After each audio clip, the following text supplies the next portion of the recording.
You're in good shape? Whenever you're ready. Okay. Joining us in opening today's forum, I have the great honor to introduce to you Minister Hanno Pevkur, the Minister of Defense of the Republic of Estonia. A lawyer by profession, the minister is a graduate of the University of Tartu School of Law.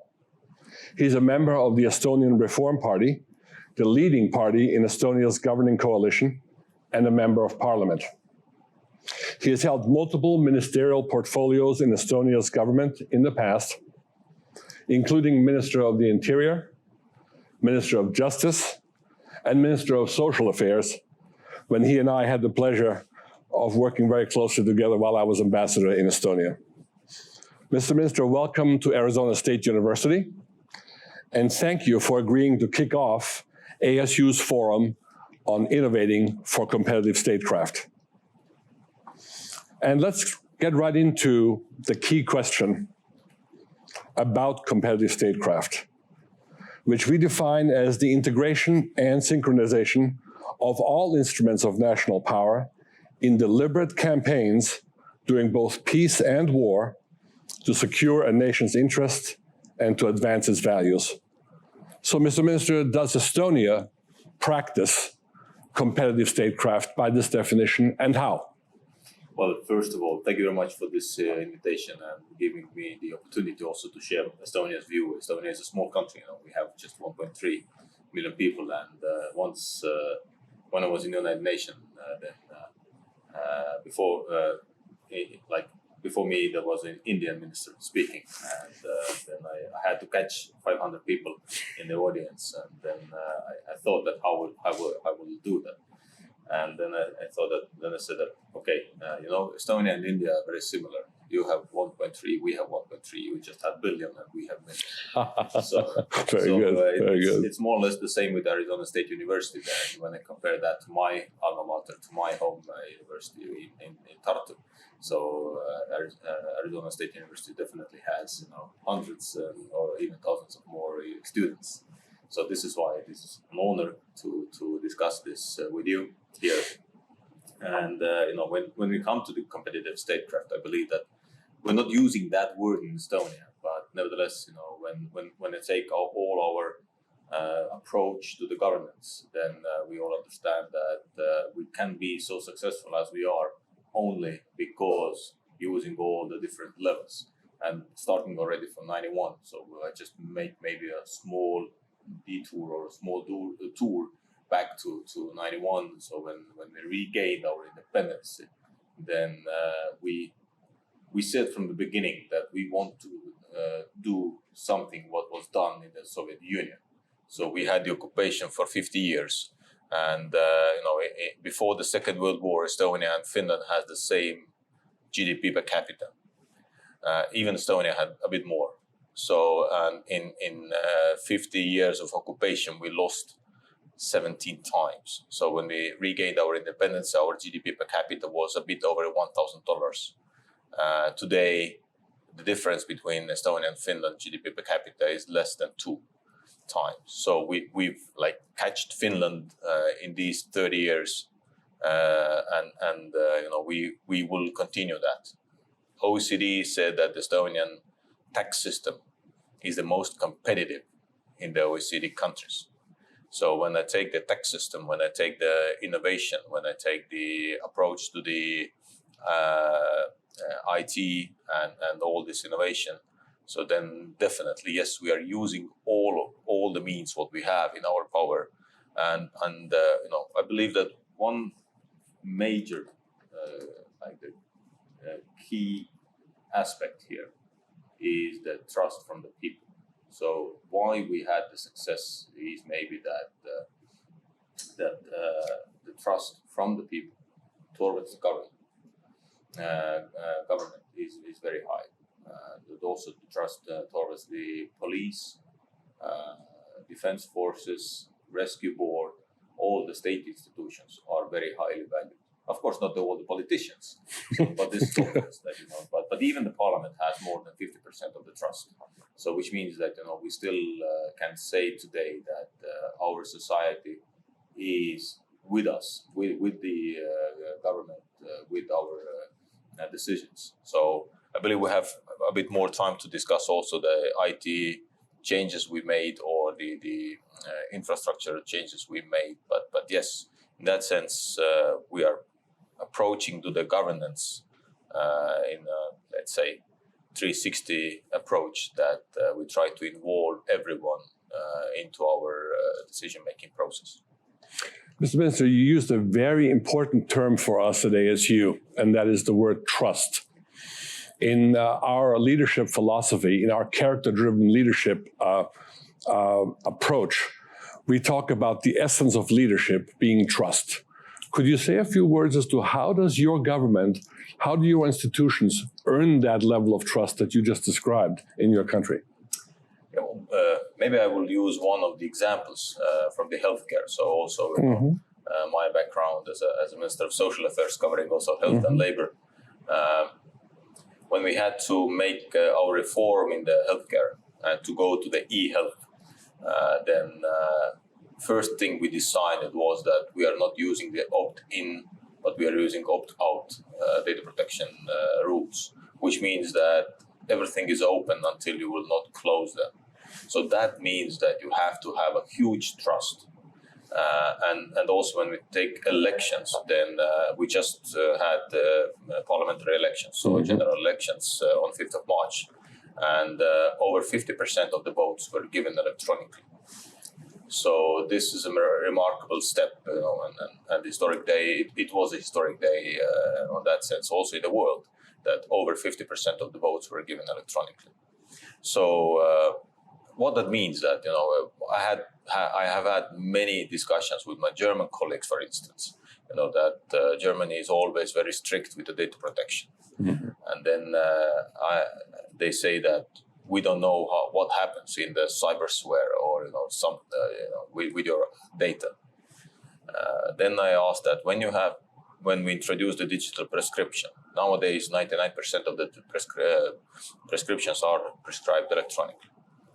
So tax declarations, 99.2% are made electronically. So we are e-state.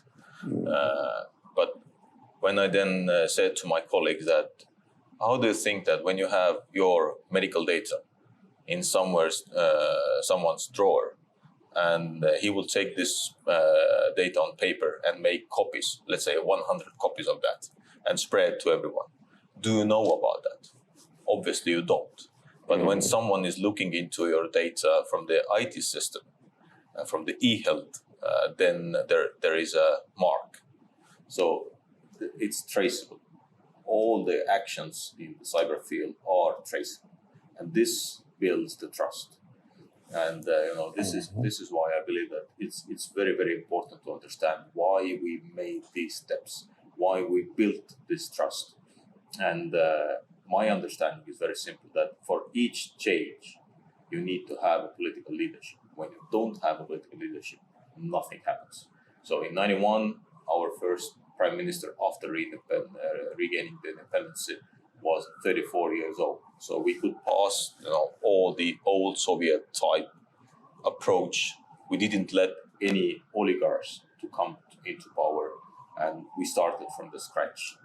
And this is why, you know, we said from the beginning to our people also that the leaders of the country are the same people as you. And we are open, you should be open. And we are doing everything very transparent. So transparency, openness, trust to your people, and also like you will show that when there is a mistrust or when there is a misuse of data, then it will be punished. We have 20 years back, we had many cases when we opened also the e-police. Then we started to see that maybe someone is not using the data properly. They were sent out from the police. So people saw that when you are misusing the data, which is trusted to the government, then there will be a consequence to that. So this is why, you know, be open, be transparent, and explain to the people why you are doing that. And when you want to make a real change, then you use the opt-out. And of course, political leadership. Thank you very much for this. This is very eye-opening as we examine the importance of governance. And you mentioned e-governance, and I want to ask my next question directly related to that. I would argue that in competitive statecraft internationally starts with good governance at home. Your former president, Tom Ilves, advanced the concept of the virtual state in Estonia, which basically meant the enhancement of all the public and private sector capabilities of the country, of a small country, through the use of technology and the presence in cyberspace. You have had tremendous success in this area, as I experienced myself when I lived with you. So what lessons can you share with us from that experience in building a well-governed virtual and physical state capable of competing effectively with much larger players? Now, you addressed some of this already, but now take this beyond into the broader European and the broader transatlantic context of dealing as a small state, a small virtual state with much larger both partners and adversaries. Yes, for sure, and when we introduced the electronic tax board in 1999, then it was actually driven by the banks, by the private sector. So, to build the cyber state, or the e-state as we call it in Estonia, or e-Estonia, then it all started actually from the private sector, because the private sector, the banks said that we have different types of login systems, and can we have something, because we introduced already the electronic identity card, so with the chip. So and then the banks came to the government and said that we would like to have and to use this electronic identity card to identify people also in the login system of the banks. And this allowed us also to build the electronic tax board and to build the spinal core of the ID structure, which is the X road. So basically, the X road is a very simple system where the private sector entrepreneurs or the private sector services are using the same spinal cord for identification as the government. And this is the interoperability of the systems. So when we need to use something, we can use the same layer of the identification.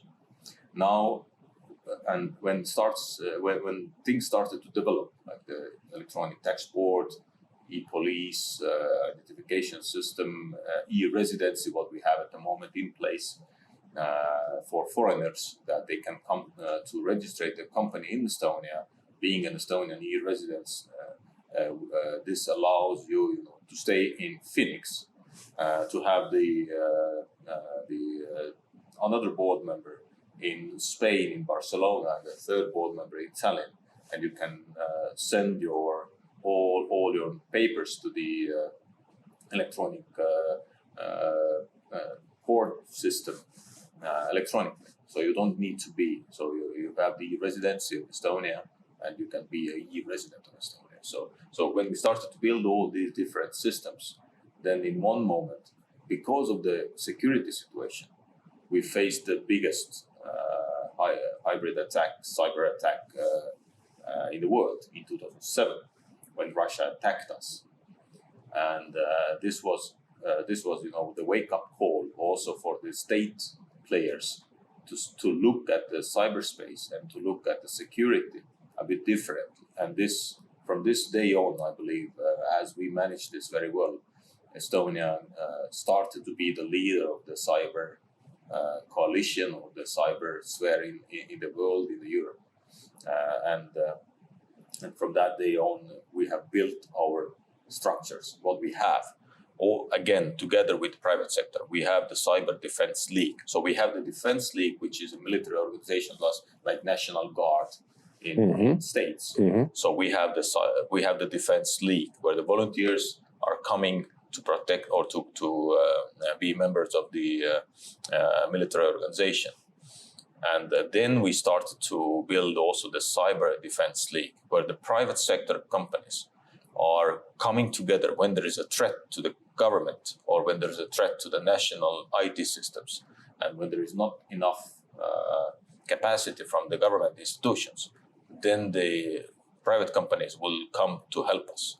So this is the cyber coalition, cyber defense coalition. And many countries all around Europe and the world are doing now the same. We see the same in Ukraine. We see where the private sector is coming to help the country and the people to protect their country. So this is why we started to build step by step, stone by stone, this infrastructure what we have at the moment. And this is why we are so successful, and this is why so many countries, so many state players are coming to Estonia to learn.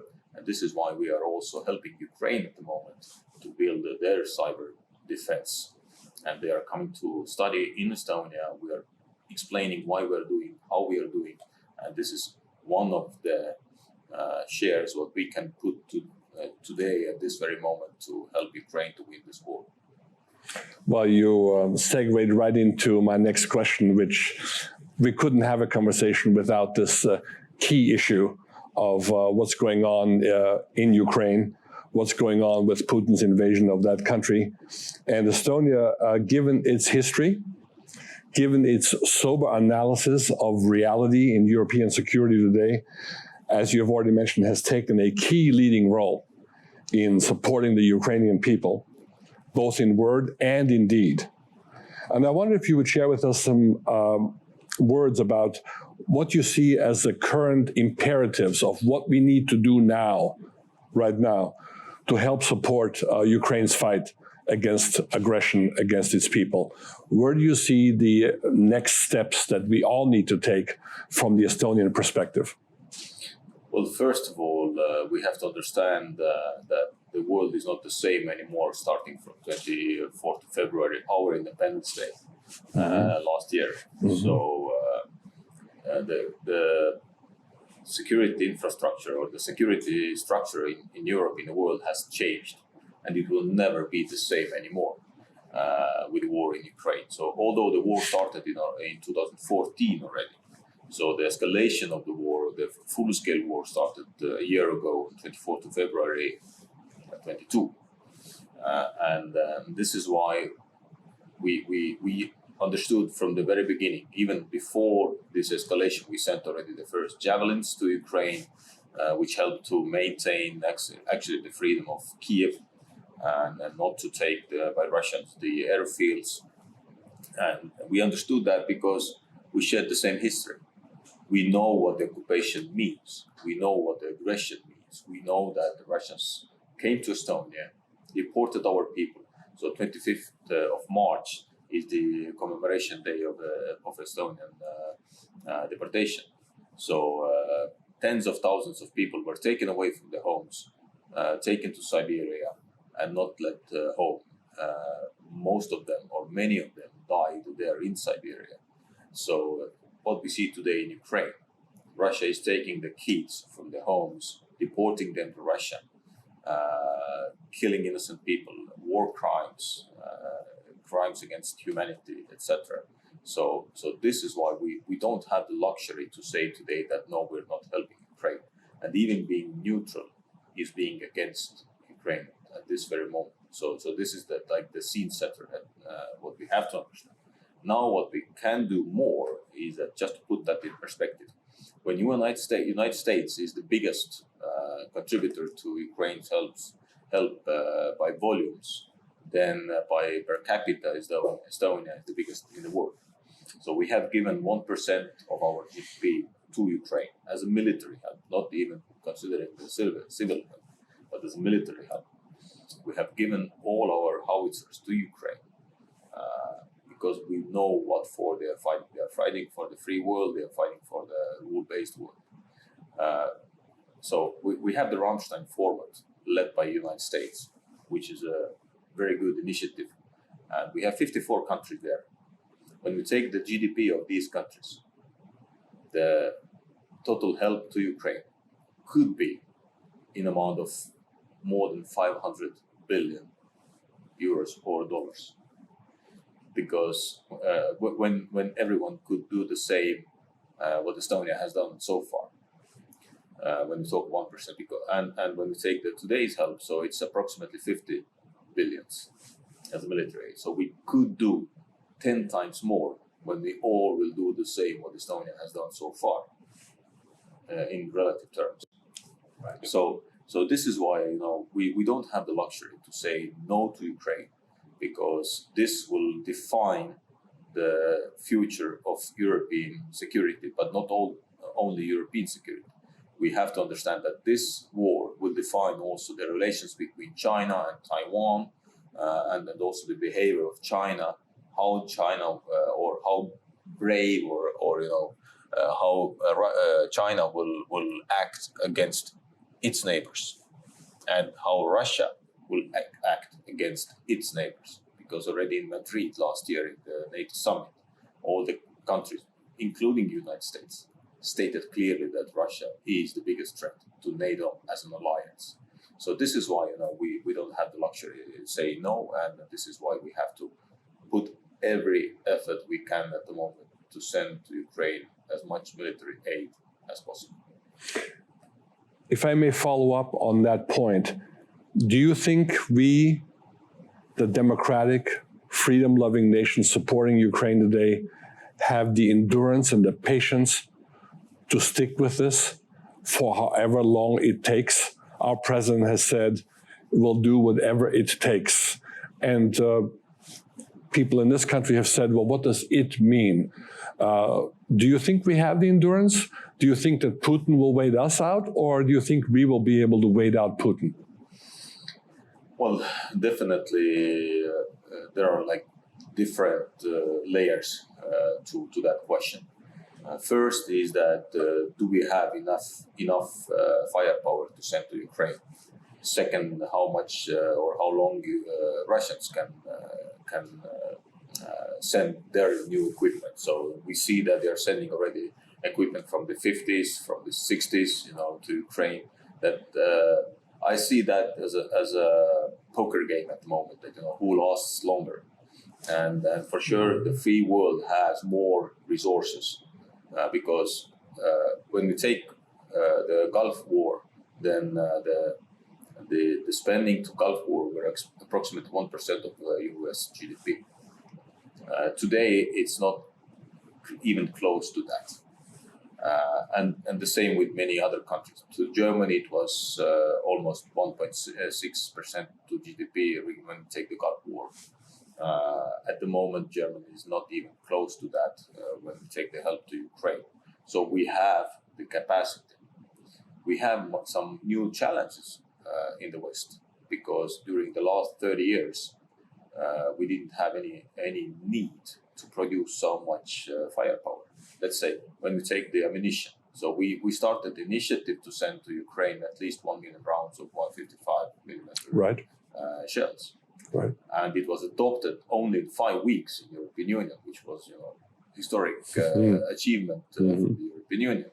But on the other hand, what we see that there is a shortage of the gunpowder at the moment.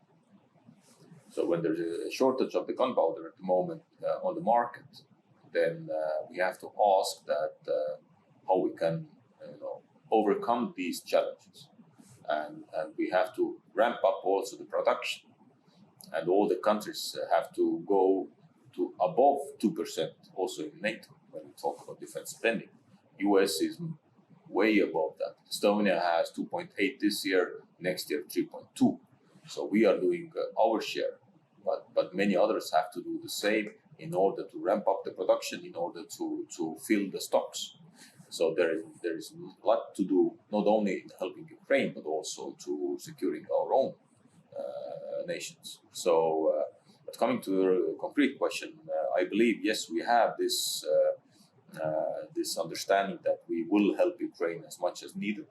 And at the moment, of course, we are waiting how the war theater will look like in a couple of months, because definitely there will be a spring offensive from the Ukrainian side, and then let's see how it goes. I really hope that it will be very successful, and then it will be like an avalanche, and Russians will be kicked out from Ukraine. But for sure, also in the military understanding, we see that how difficult it will be, because also Russians have digged into the soil very deeply. So you just said when the Russians are kicked out of Ukraine, that sort of leads me to my penultimate question today, and that is, how do you see this ending?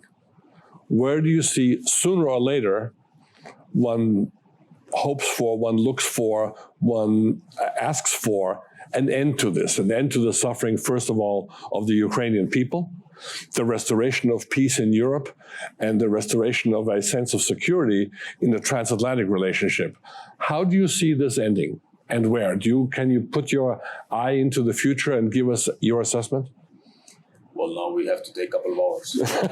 I understand. But nevertheless, when I try to think or to foresee how it ends, first, of course, it would be very nice that we don't have to have these negotiations. When Russia is out of Ukraine, then we don't have to have peace negotiations. But most probably, still, there will be some kind of negotiations in the coming months or years. Let's see. But nevertheless, what we have to understand first, these who are responsible for this war, they have to be accountable also for that. So the international tribunal is something we need. Most probably, we will not, unfortunately, see Putin under that. But nevertheless, these people have to be taken accountable for these actions. Secondly, what we have to understand that there has to be a clear understanding that aggression is not the way. So you cannot go to your neighbor by force, taking something away from your neighbor.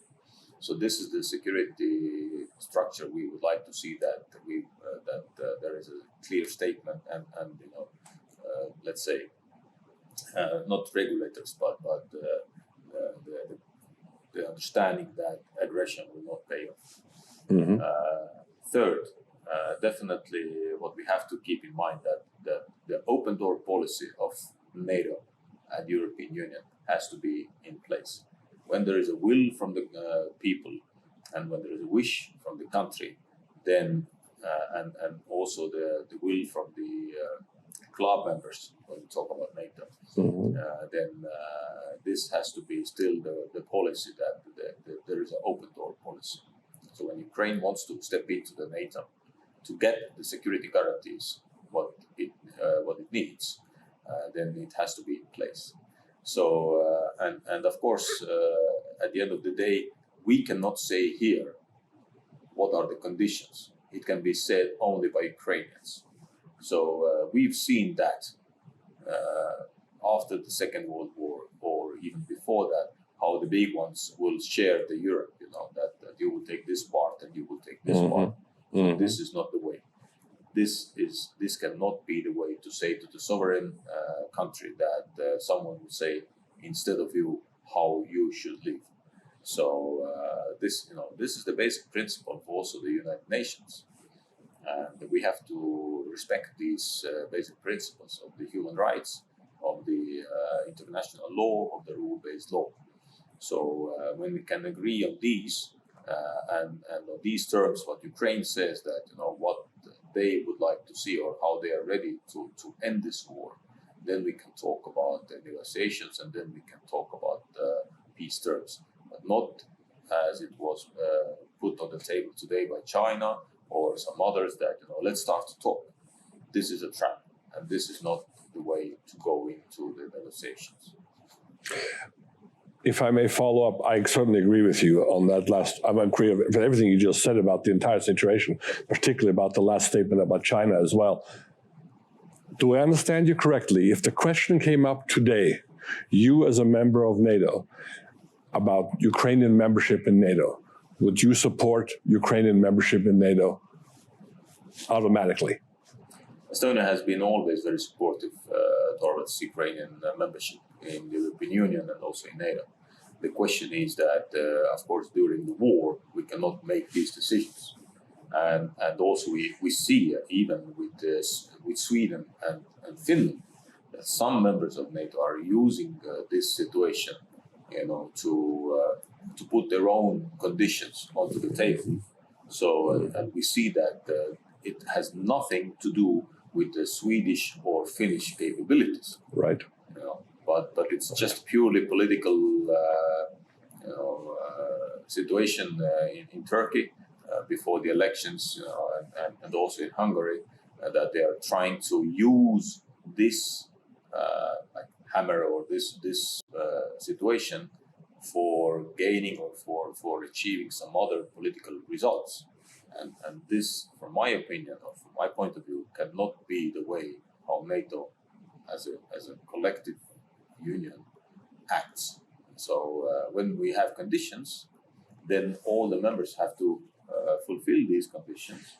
And when Ukraine is fulfilling the conditions to be a member of NATO or to be a member of the European Union, then also the club has to accept it.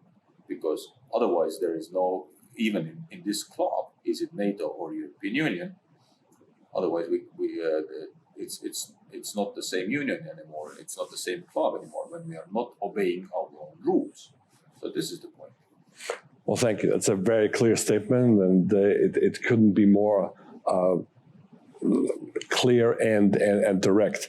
So my last question to you is, we're going to be meeting at this forum for a couple of days to talk about competitive statecraft. You told me that that's not the term you use in Estonia, but you described competitive statecraft in Estonian terms. Would you share with us would you have any advice for us, we Americans, as we think about this concept and about grand strategy going forward, both for us and for our partners and for a global strategy? Any words of advice that you would leave us with, I would be very grateful. Well, this is the million-dollar question. What can a small country like Estonia with 1.3 million people advise to the United States? But nevertheless, as we are friends and as we have very good relations and this cooperation we have between the United States and Estonia, securing also the eastern flank of NATO, then I believe we can be in a good, friendly discussion with that also, that what can be done different. Definitely, it's up to the American people to decide who will be your next president, because this will probably define a lot, which way America will go. But when I try to think of our history of the last 30 years, what has been successful in our terms, then one needs to be ready to let loose the old habits. When you want to bring a change, then once again, first you need to have a political leadership. Secondly, you have to explain to the people what is the advantage or what is the gain for them, what they will win from the one or another change. And thirdly, stay on message. So when you decide to go in one direction, and you will explain that to the people why it is important, then you can also achieve this. So we were able to let all these old habits, old Soviet type of mechanisms behind us and start from the scratch. And sometimes it is good, even when you take your computer, sometimes it needs restart. So in that sense, use that understanding of technology, that sometimes it needs to be restarted, and sometimes you need to upload a new version of the software. So, and sometimes you need to change the hardware. So you have to buy a new computer because the old one is not working anymore. So this is why, be open to the changes, and let also the young people to decide, because this is also very important, that the world is in constant process of change. So when you're open, when you have the political leadership, and when you let also young people to decide, then the future will be bright. Mr. Minister, those were fascinating concluding comments. Very good advice for us. As you know, I'm a great admirer of your country and of your people, and a great admirer of the partnership and friendship that we have held, not only recently, but throughout the entire occupation of your country in the past. And Your leadership in Europe and your cooperation throughout the transatlantic security space has made a big difference for both of our countries. And I think your words will inspire our forum over the next couple of days. And I thank you very much for taking the time to be with us. It was a great pleasure to be with you. Thank you very much, Mark. Thank you, sir. All the best to all of you for the conference. Thank you, mister. Appreciate it.